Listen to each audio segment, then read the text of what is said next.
Akwent lo shnukas, Cookstabe, Cookp, Cookstabe, NWTAC.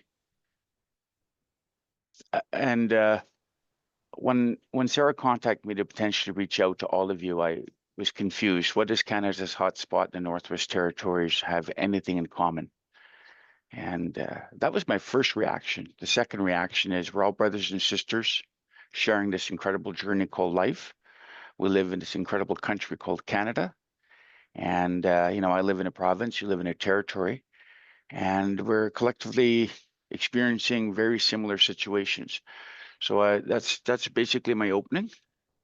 Um, so I said, what's Canada's hotspot in the Northwest Territories have to do? And I'm here to tell you everything. So I always open up by, in my own language, which is what I've already done, by thanking the creator for this day, the event organizers, but most importantly, your time. One of the resources that creator given us, time is one of our most valuable.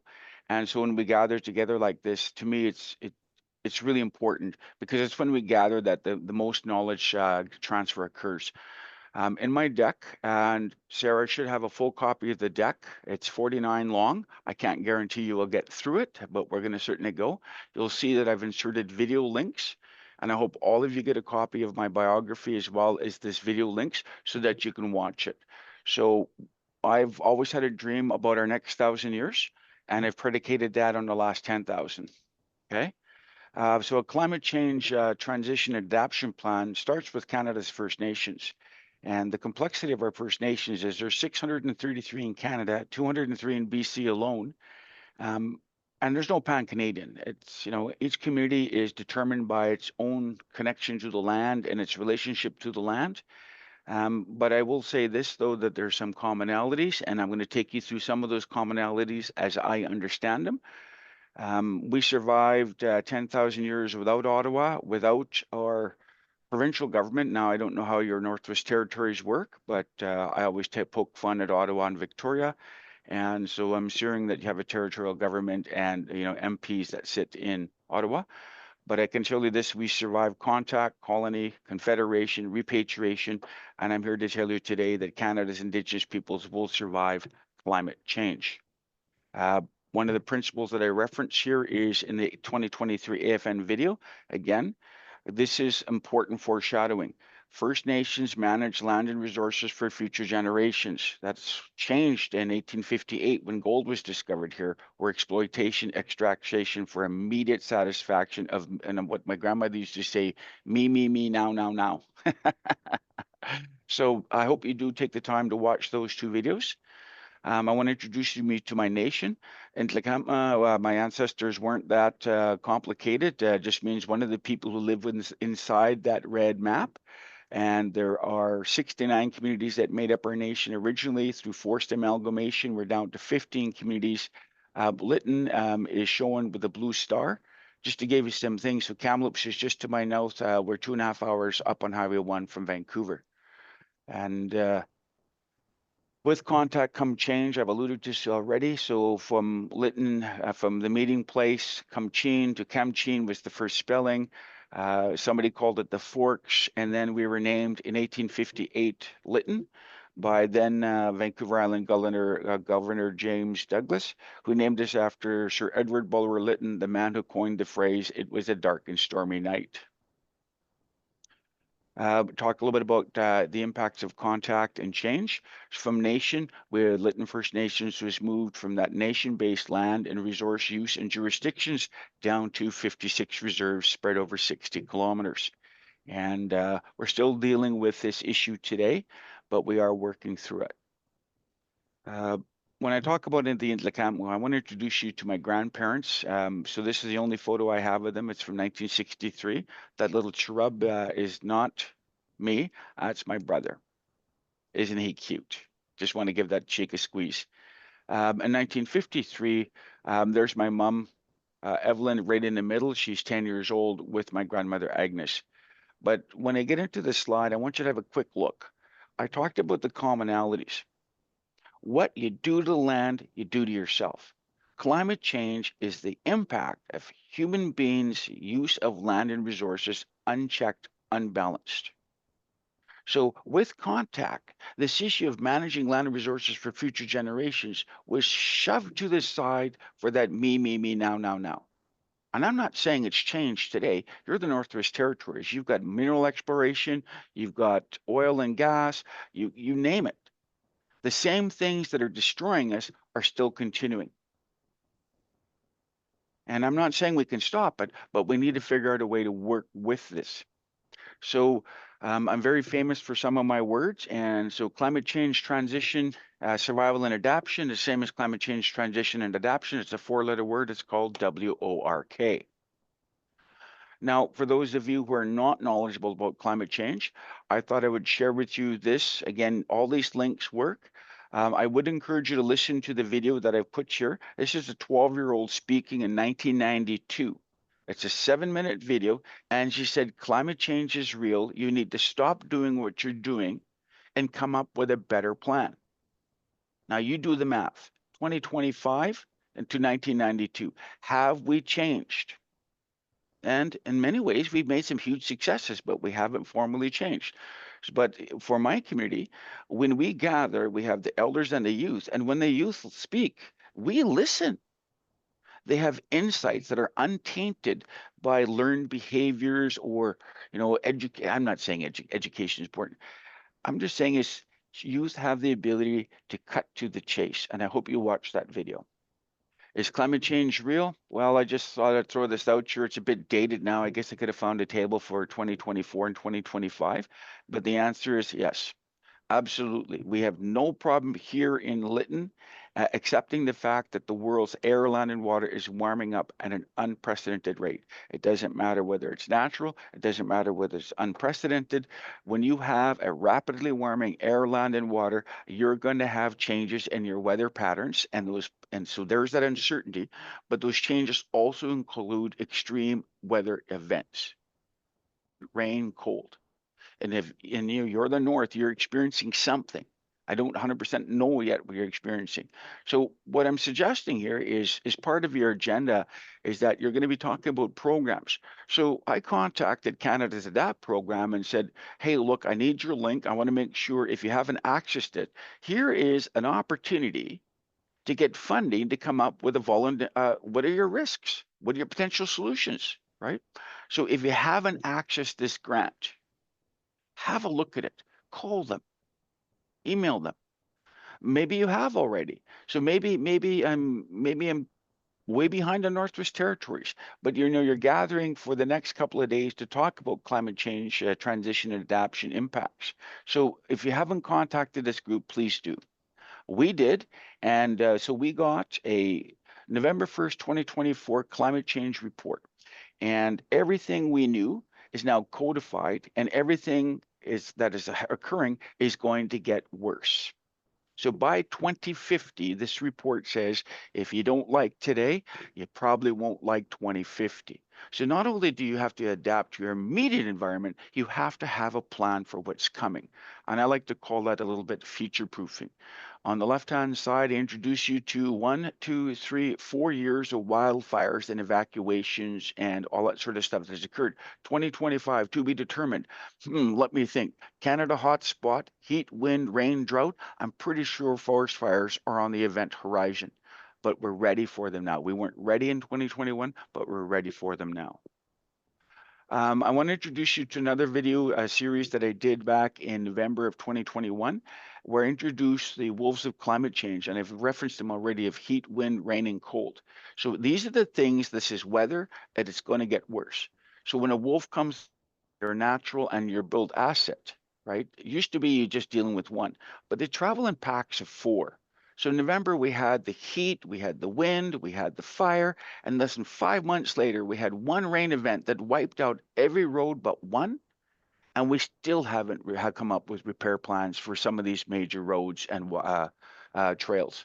So just have a chance, have a look at this one. This one's about 27 minutes. It introduces you to a little bit more about what the risks are, what you can do about it. So again, I'm just sharing that with you very quickly. The Wolves of Climate Change. I always like to come up with really catchy names. I'm pretty sure it has almost 200 views. So I'll be watching very carefully. I still use YouTube, just so you know. Climate change consequences. You already are aware of this. If climate change is going to get worse, then you need to be prepared for these 6 bullet points. And as climate change's impacts occur in greater frequency and greater intensity and last longer, that means your alerts, your orders, your evacuations, your displacement, recovery, and rebuild will also be much longer. Do you have the resources, people, time, technology, money, and information to handle it? Um, Normally we don't. But if you pool those resources as communities, as territorial government, with the federal government, with maybe municipalities, I think when we pool our resources, because remember, it's as community that we survive. That how is raised as community. You're at the Northwest Territories Communities Territories Association of Communities, so you already get it.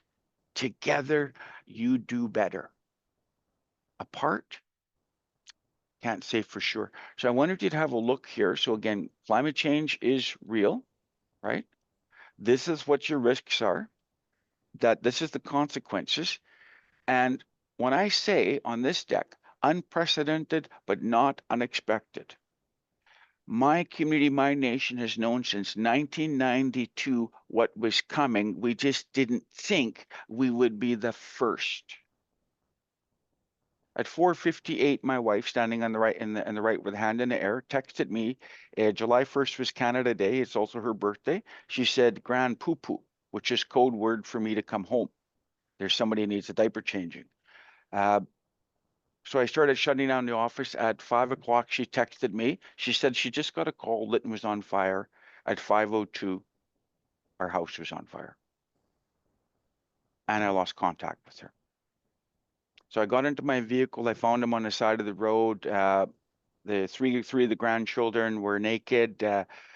Everybody was just in a complete state of shock. They'd just driven through, 40-foot walls of flame. We lost everything, but everything that I valued made it out alive. So for that, I'm eternally grateful. And I want you to see the video that was covered by BBC. Watch Hell and High Water, which is, not only did we have the fire, we also had the high water impact. So these are 2 videos. And these things are, and I don't want you to come up with a climate change transition adaptation plan out of fear. I want you to come up with a plan out of optimism. What can we do? And after you come up with that, then do it. Now, I mentioned grand poo poo.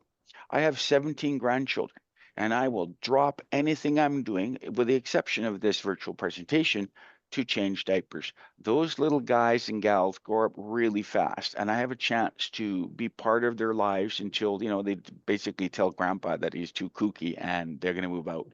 This picture that I'm showing you is me changing Atreus, who's my 17th grandson, who's also, if you watch the video, he was born after the fire. Um, what's controversial about this picture, and doesn't have to be, is that our community and our nation accepts that Canada is here to stay. So is my provincial government, but so is the First Nations. So those flags represent the 3 governments that must figure out a way to get along. But in addition to that, my region also has a municipal government and a regional government. So 5 governments. Can we get along? We weren't necessarily in 2021, but we are certainly at the table today. We are sharing our information, we're sharing our potential solutions, we're sharing our implementation plans. We know what to do. And if I say find your why, I will do anything for my children and grandchildren. Now, again, my sense of humor is, you'll probably recognize I have, it's kind of like a weirdly weird version of Maslow's hierarchy of needs. For those of you who don't know, Maslow came to the Canadian Indigenous populations, asked them what they valued, and he came up with that hierarchy of needs. The internet has changed it. On top of hierarchy of needs, we need internet, Wi-Fi, battery. I'm just saying, it's pretty funny, because in part of my world that makes me controversial is I challenge people's needs as opposed to wants. Do we really need the internet? Do we really need Wi-Fi? Do we really need battery? Because we didn't for 10,000 years. But I want to introduce you to the next 7 slides, which I'm talking about is a needs waterfall as I understand it. And so each one of these slides, I'll quickly go through them because as you sit together over the next couple of days, as you talk to people, the question is, do you have an air, water, food, shelter, energy, transportation, communication? And I'd add in a waste plan. That's a lot of planning areas. And an elephant in one sitting. So start somewhere. I'm just saying is that at our region, we started with air. Okay. Now, earlier I referenced that Climate Adaptation Canada report. And so Kanakabar did one back in 2021. So this is some sections of that video. I spoke about climate change as wolves. You'll see air, water, food, shelter, energy, transportation, community waste management, right? There's a few words on here. But the most important thing about climate change transition and adaptation is you need to have community social license, community buy-in, community acceptance. Call it whatever the hell you want. Ask your constituents, ask your families, ask the people who live there, what do they want? And then prioritize it. So when we did this, we came up with a tree. So it's really hard to see, but it says we have our traditional, our membership codes, we have our land use plan, our community economic development plan, and our climate change adaptation strategy. These are the roots for the community resiliency plan. And we came up with 1, 2, 3, 4, 5, 6, 7 planning areas with 5 years of implementation projects and programs. And this is in 2021, before the fire. It got hijacked a bit, implementation, because of the fire, and there was something called COVID, and because of the atmospheric river. But my home community of Kanakabar has a plan, and they're following it. Make yours. First one. I'm not going to get into too much detail because of the lack of time. But do you have the site-specific data to come up with your plan? Number one thing, you need to have site-specific data. Don't rely on the city of Whitehorse's air weather station. Maybe it's Yellowknife. Maybe it's somebody else's. But you know, distance changes those things that I talk about: heat, wind, rain, and cold. You know, one of the things that people forget about is air quality changes during extreme weather. So how do you protect your families and your community from air quality? So my only thing is I'm saying is, if you get a chance, get your own data, whether it's what we have here, and I'll reference it in terms of your creeks and your rivers and maybe even your lakes and a little bit underwater. But you need to have the site-specific data to create a plan. Next, water. Now, you all know the expression water is life. Then don't assume or take it for granted. Everywhere across this great country and this world, people are now struggling with water quantity and water quality. So I hear stories about 0 days. I'm talking entire villages, entire cities going without water. They don't have a water plan. They just turn on the tap and whoo, oop, there it is. So I've done some presentations in Vancouver, and maybe only about 5% of the people knew how many reservoirs there were. They certainly didn't know their refill rate, and it's bad. If you sit down here and you're in a community where they're having water conservation concerns, there's probably a reason. It's because you don't have enough water. Now, you're the Northwest Territories. You can say, well, I got this lake and I got these rivers. And I'm just saying as well, are the barges running? How much water's in those rivers? What's going on? So when I talk about having, air weather stations to generate, you also need to have your water volume measurements. And so I'm talking surface water, maybe your snowpacks, but at the same time, you need to watch those lake levels. Don't take it for granted. So when I say here, that's where you're gathering. Yeah, there's some simple steps that you can start doing to give you the data, the empirical data. There's water in them hills isn't a plan. I don't know what that is, but there's what, and I'm just saying, you should probably have the data for water. Food security. We know that, our ancestors chose the villages that we lived on because of the weather, because of the water, but also the food source. And I want to introduce you to this concept called ecosystem shift and ecosystem collapse. We now have to travel 2 hours to harvest. The lands that we put our villages on were right where the mushrooms were or the medicine berries are, but now it's so dry for so long that we've lost access to our traditional foods and our medicines. They still exist, they're just requiring a lot more effort to source. And remember, it's not going to get better, it's going to get worse. So, what we started investing in here is okay, if our traditional food sources are depleting, we're going to get into a traditional form of agriculture. But we also got cray cray. We started investing in they're not greenhouses, they're called controlled environment agriculture. So these are repurposed shipping containers or buildings where you control the sun, the light, and the moisture. And you can raise fruits and vegetables year round. So down at my home community of Kanakabar, we harvest tomatoes 5 times a year. We don't rely on the season anymore. The season's too unpredictable. It's really hard to grow meats, fruits, and vegetables when it's 55 degrees out. I'm just telling you. You're the north. You're maybe your window of farm called field crops will increase, but at some point in time, you'll lose your crops to a wind event. You'll lose your crops to a rain event. So why wouldn't you start investing then in some sort of farm to fork in 3 minute thing? And I got the idea from, I think it was a Nuvik. I'm pretty sure I saw people were harvesting food in a Nuvik in a shipping container, and I said, if it can work in the north, it can work in Lytton, and it is. So I hope that you guys look at this whole issue of food security very seriously. Take an opportunity to find the Northwest Territory solutions for food security. And I'm not talking about food security so that you can have an export market. I'm asking to make sure that your families have meats, fruits, and vegetables on the table. Um, I also end this slide with understanding a want versus need, and I have no idea. I just do, just during one of our evacuations, there was a rush at the store. They're running out of food. They're running out of food. So I went to the store and I found bread, I found meat, I found fruits, I found vegetables. Everything I needed to hunker down for the next evacuation was still there. What they're out of was pop and chips.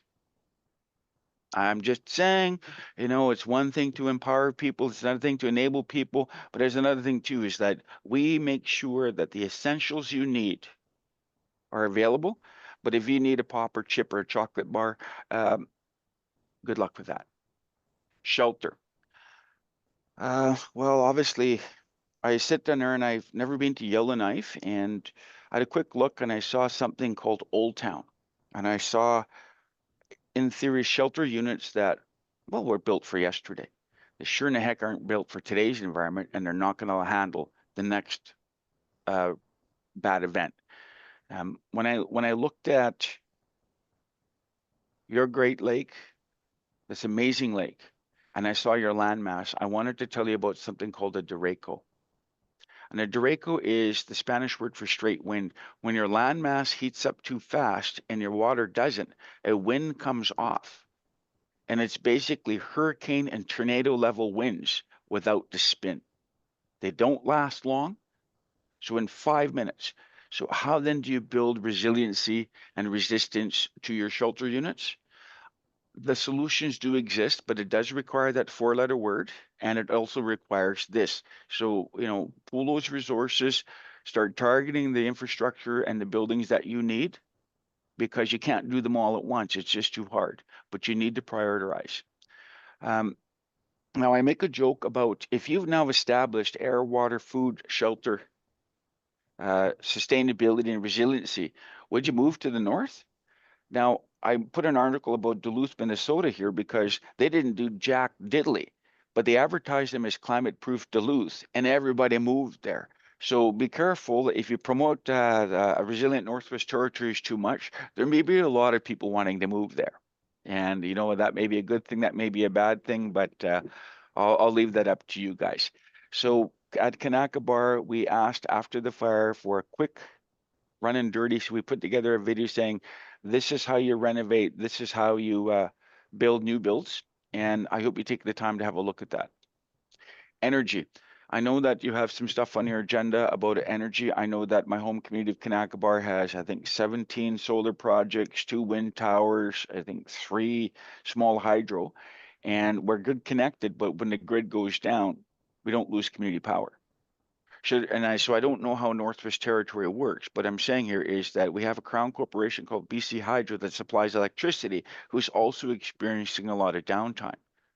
But that doesn't mean my cooling centers have to be off. That doesn't mean my warming centers have to be off. That doesn't mean my food has to spoil.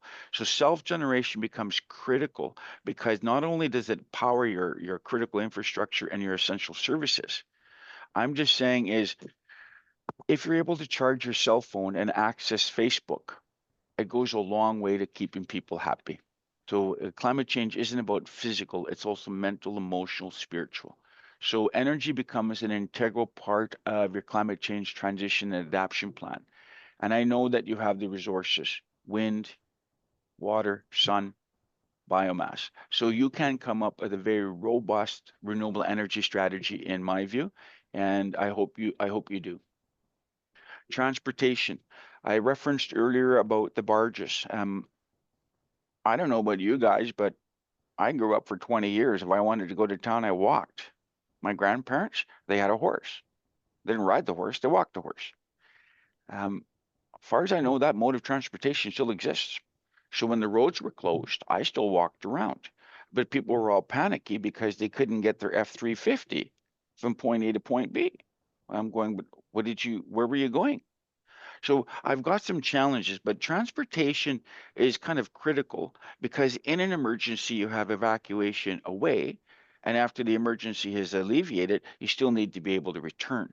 So we need to be able to get people to safety. We need to be able to bring those products, the services back after the world. So have a look at this deck to saying, what are our transportation needs? So I know again that you if you need parts for your automobiles, you need to be able to get them there.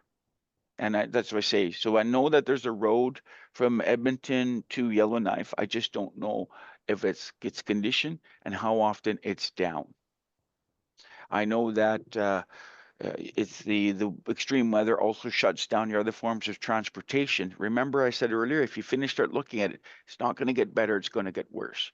So how then do you create these emergency operations centers, the ESS centers? So now you're starting to get into this whole holistic transportation, critically important. Communication, all kidding aside, if my wife hadn't texted me, I would never have known.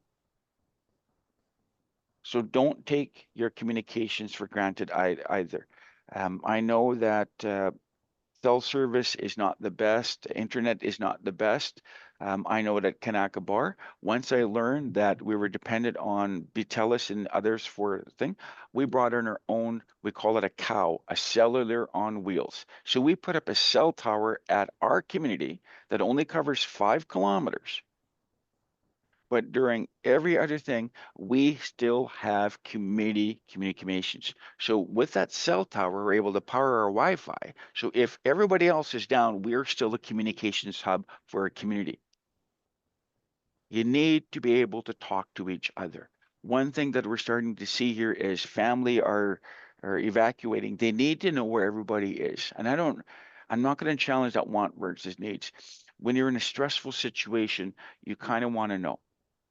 So all I'm saying is look at your communications plan, have a backup to the backup, and for God's sakes, don't forget to check your neighbors. It's amazing how often we sit to forget. So if you don't know your neighbors, then you've got a problem. But if you do, maybe you don't like them, but you still maybe once a year. So okay, we've got an evacuation route, we've got an emergency management plan. Um, you still around? Yeah. Do I have your phone number? Because everybody loses their cell phone. So make sure that check with your neighbors. Now I want to introduce you a little bit back to the Lytton First Nations and those reserves. When we lost our home and hometown, Lytton First Nation says, well, you can move your stuff here. So we did. The village of Lytton was overwhelmed. They didn't have a plan. And again, no disrespect over here. Lytton First Nations, with 2,000 community members, stood up and says, within 7 days, we came up with a plan. We did not want to lose our ambulance, the RCMP, or the medical clinic. So we cleared the land and we put up buildings and we put those services back in. It's not in the town of Lytton, it's only 3 kilometers away. But we brought these services back as soon as we could. Village of Lytton is, I think, since 2021, I believe there's now 6 homes have been rebuilt. So there's still no plan for the ambulance station or the fire hall or the medical clinic or the grocery stores. There's just no plan. There's a lot of talk, but there's no plan. So we're here to support the village of Lytton. But as we like to say here, we also can't wait for you. If you're going to sit around and think about stuff for too long, Lytton First Nations, after the talking is done, we do. That's what hope flows some action. You'll see that reference later. Hope flows some action. So we were able to redo all the sort of services. We've got the pharmacy renovating a building now. We've got recycling coming in shortly, remember waste. And then since everybody's bringing in equipment like Packers or whatever it is you're doing, we've contacted an equipment rental company and they're going to put a satellite office here. Okay. That was recovery. This is rebuild. All right. So all families who lost their homes, have now got a rebuild schedule and budget. This is IR 18, one of the reserves that had every building lost but one. And every one of those homes are currently under schedule. Now, I believe it is lot 30 that she is started moving in. All right, we didn't take time. You need to understand here is that we had to clean the land from the contamination. We also had to redo the archaeological work. So there was no rush. At Lytton First Nation, if you said if you got a chance to start over, then you do it right because we weren't given that from contact to before the fire. Basically, it was a lot do it this way or don't do it at all. So substandard homes, all that sort of stuff. So all these homes are being replaced, and that is fantastic. One of my responsibilities is also to make sure that all information generated during recovery and rebuild is gathered in one place so that our future generations will know where the curb stops are. Our future generations will know where the fire hydrants are and or the telecommunications or the hydro lines, all that sort of stuff. So we are just mapping the bejeebies out of everything so that in the next emergency, we don't have to guess. We will know. Now, I talked about some suggested readings. And again, Hope Flows Some Action is an article I did on one of the climate change, I think it's Climate Change Institute. Please have a look at that one. It talks about, again, these physiological foundations. It brainstorms and spitstorms some solutions. David Gesselbrick just wrote this book called Climate Hope. For a little bit of history about climate change and health of nations, have a look at that 2017 book. For history of Canada, Indigenous relations, have a look at the Fourth World. And if you want to know why we're not taking care of business, maybe have a look at Tom Rand's book, Solutions for Our Climate Change Paralysis. I get it, as does Tom Rand. Change is scary. I'm just saying but change is occurring. So don't sit on your hands. Apathy and tabling isn't a solution. It's a form of denial. It's real and it's going to get worse. I come up with a plan. Now, I referenced at the very beginning Life About Choice. And so this is a deck that I did about harm reduction, harm reversal. So what we've done, we can undo, right? So I just wanted to steal this back from Climate Change's Wolves because I want to reference choice, choice, choice. You are the elected officials. You are the leaders of the Northwest Territory. I'm encouraging to find out from your constituents and from your electors, but all ages, what is a priority? I told you earlier, and then this is a potential opening ending deck because I've got another deck that's coming up. It's attached, and you will have access to this deck for sure because Sarah will make sure. And if Sarah doesn't, then I will personally email all of you. Just teasing. My community engagement is a little bit different. I wanted to reference the fact is humanity has the ability to adapt, and Sarika Suzuka Cullis, David Suzuki's daughter, has taken over for the Nature of Things along with another. And she did a story about that's precisely what human beings can do. We adapt to our environment. The only thing I would add here is that in that video, I said our future is not predetermined. It's what you say or do today, but most importantly, what you do today that determines your future. I have already warned you that the environment cannot adapt as fast as we can. That's why the ecosystem shifts and collapses and uncertainty will exist. So as I transition to the next part of my presentation, lead. Choose your priorities. My children and grandchildren are worth it. I will sacrifice my wallet and everything so that they have a chance. This is the way I was raised, and I hope that you guys share a similar concept. That you have a gift of life and choice. You're stewards to the land and resource that you're on right now. You're not supposed to maximize personal wealth. I mean, I've never had a dream about going to Disneyland. I've never had a dream to going to Hawaii. I'm just thinking, wouldn't it be cool to get to the Northwest Territory someday? I'm 60 years old. I mean, get there yet. You never know. I love my country. And so I'm just saying is at the end of the day, but I place my family and my region and my community in a region above my own personal wants. So there's my contact information. And with 17 minutes left, we're going to get into the second part of the presentation, which is climate change and fire resiliency. So what I'm basically saying is we've known in Canada effectively since 2016 about fire danger. And I say 2016 because I think that was when Fort McMurray burned. Okay. Some of you have probably passed through Fort McMurray on some of your travels. Didn't it just burn again last year? In 2018, we had a fire, or 2017, we had a fire that just went absolutely bonkers. And so Chief Maureen Chapman and Provincial Minister George Abbott wrote a book that came up with 84 recommendations based on the new normal.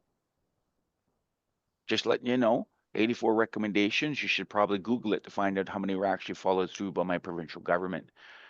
So by 2021, the conditions which were identified in 2016, clearly outlined in 2018, was the conditions that happened in Lytton: heat, drought, wind, spark, fire. So have a look at this as you get a chance down at these fire smart principles are really important, just so you know. It's a lot of work to do for fire resistance, but I encourage all of you to find ways to reduce the fire hazard to your communities. So when I talk about risk, probability, and consequences, what I'm telling you is bad fires coming and more of them. So the basic fire principle is remove the fuel.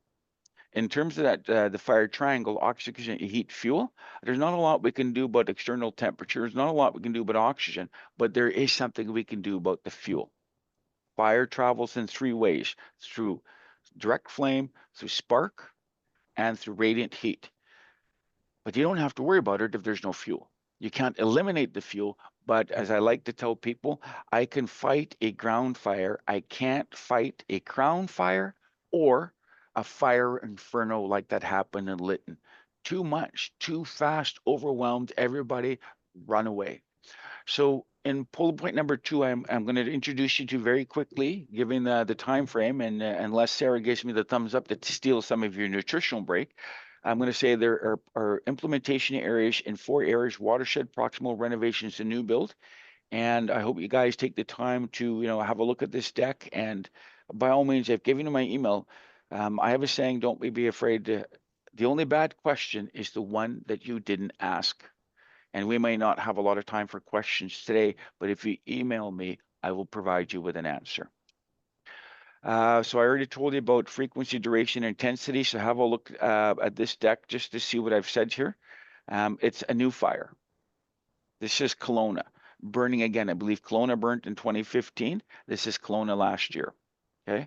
It's happening in the same places. And I'm not asking you to be worried about what's happening in your area, is that if you know that a fire is going to be coming back, then you might want to double or triple down on your fire resistance efforts.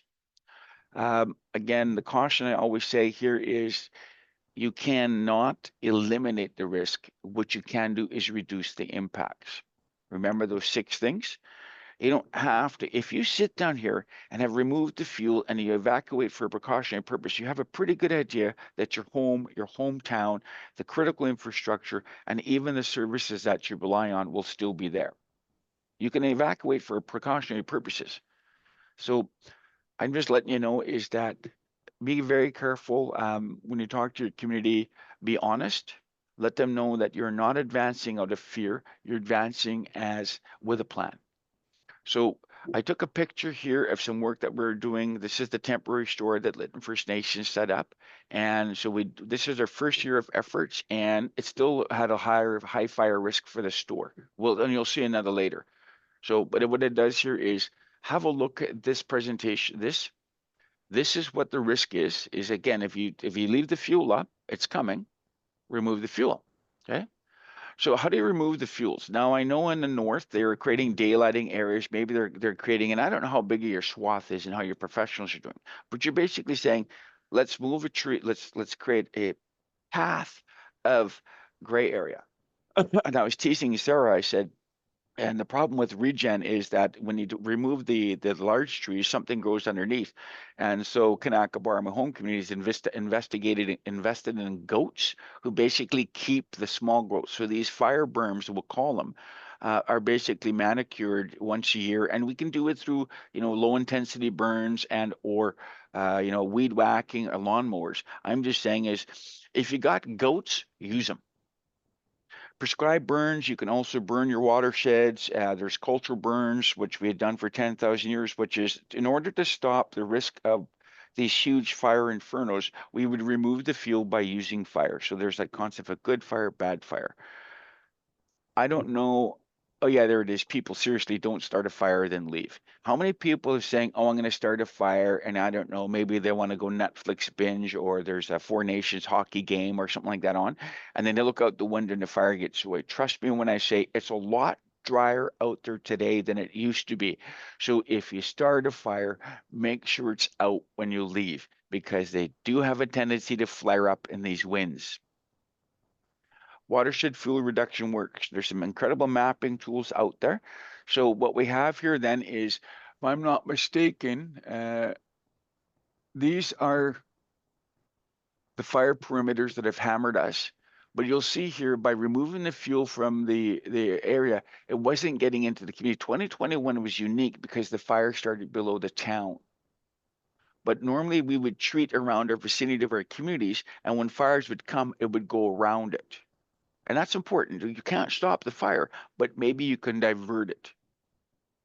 So I just want you to know these mapping tools are very great. So if you guys are doing a form of watershed burning or very hands-on chipping and logging stuff like that, map it. Show people the effort, because remember, hope flows from action. So mapping tools are pretty powerful. Okay. Now, number two, remove the fuel. Oh, look, yellow hide it with the air. It's kind of the same situation. So that is my temporary home now, and I cut that field because that field after spring warm up, it could be 4 feet high of dead grass. So the first time I cut it, it took me 2 days. Now I cut it every 2 weeks, and it only takes an hour. It's always harder the first time, but retreatment, I'm telling you from experience, is faster. Start somewhere. So I'm not cutting the giant fields that surround me. If the fire comes and hits there, it's not going to hit my house anymore. It's going to go around. And so we're doing this throughout Elephant's 56 reserves. We're strategically targeting areas. We know that the wind in the summertime is south to north. And so this is a picture looking from south to north. So remove the fuels, target your priority areas. One of the things I'm saying is also target your axis. You need to be able to get in and out. And fires have a habit of shutting down access. So I just, again, this is number two, remove the fuel from your yards and common areas. Okay, this is an example. This is how we encourage people. So the family next door, basically, they didn't have a truck, right? So we got them some hand tools. So we helped them. They peeled, this is how tall those roots things, they piled their vegetation, which is now tinder dry, and I hauled it away to a burn pile. So if you can't burn now because it's too late in the season, put it in an area. So Elephant dug this giant area, which we call a burn pile. Okay. This was an elderly lady. She didn't know we were doing this work, so we showed up here and we just did her yard for her. So at the end of the day here, it's just 4 hours worth of work. So we cut down after that we knew the grass had stopped growing, we cut everything down and we removed the fuel. Here is what I call you've seen this before, Ford found on reserve dead. Some people do have their cars. Cars are a very bad, potentially bad location for fires to continue going. So the grass, the 2-3 feet of grass is going right to these cars. All it takes is that spark. You'll kind of notice the clouds, the smoke cover in the back. Just cut it. Direct flame can't get to those cars if you remove the fuel. Okay. Remove proximal fuel to safety to do so. You drop these trees and all this sort of stuff, and then we burnt it this fall or last fall.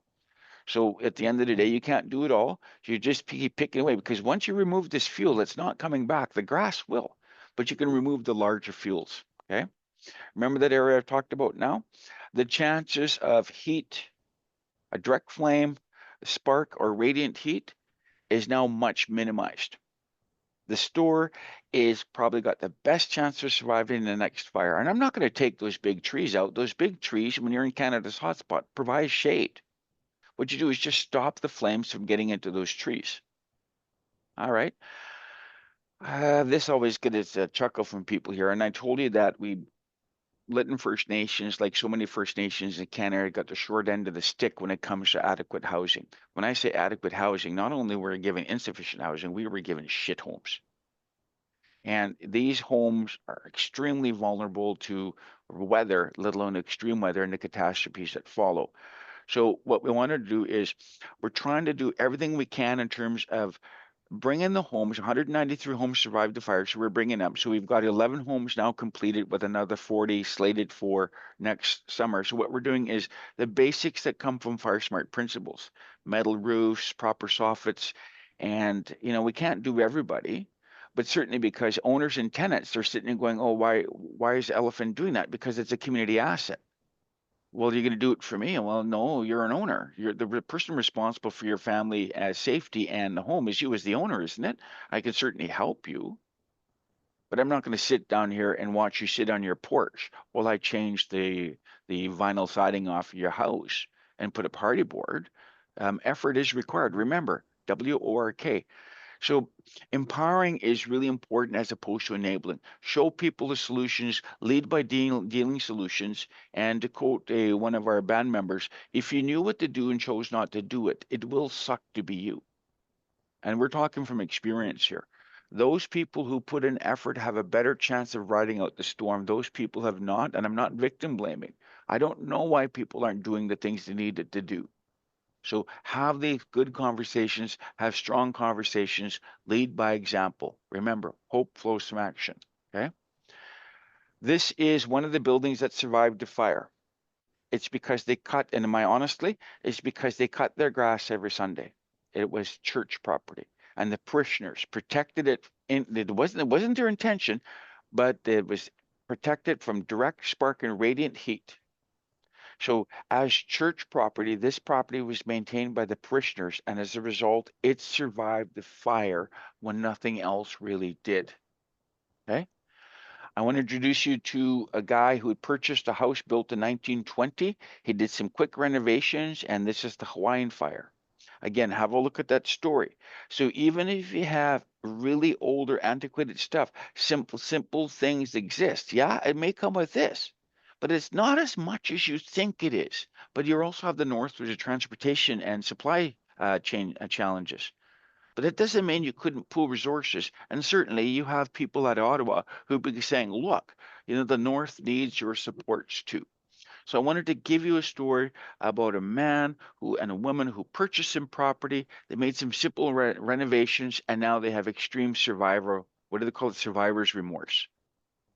I'm just saying, at the end of the day, they weren't home when the fire went through, and then this picture surfaced. They went, "Holy crap!" So they've opened up that building because it survived, and it provides a form of support services for the families and for the service providers that are there. So just have a look at that article to see what that mean by renovations and retrofitting. This is an example of the first elephant home. You'll see it was vinyl siding, or sorry, this is cedar siding. And what you do is you remove the wood shed away, all that sort of stuff. And at the end of the day, so we put in with the hardy board and a new vapor barrier, you just reduce the risk. So the fire at the house on the left probably had a 1 minute fire rating. The one on the right has maybe 20 minutes to an hour.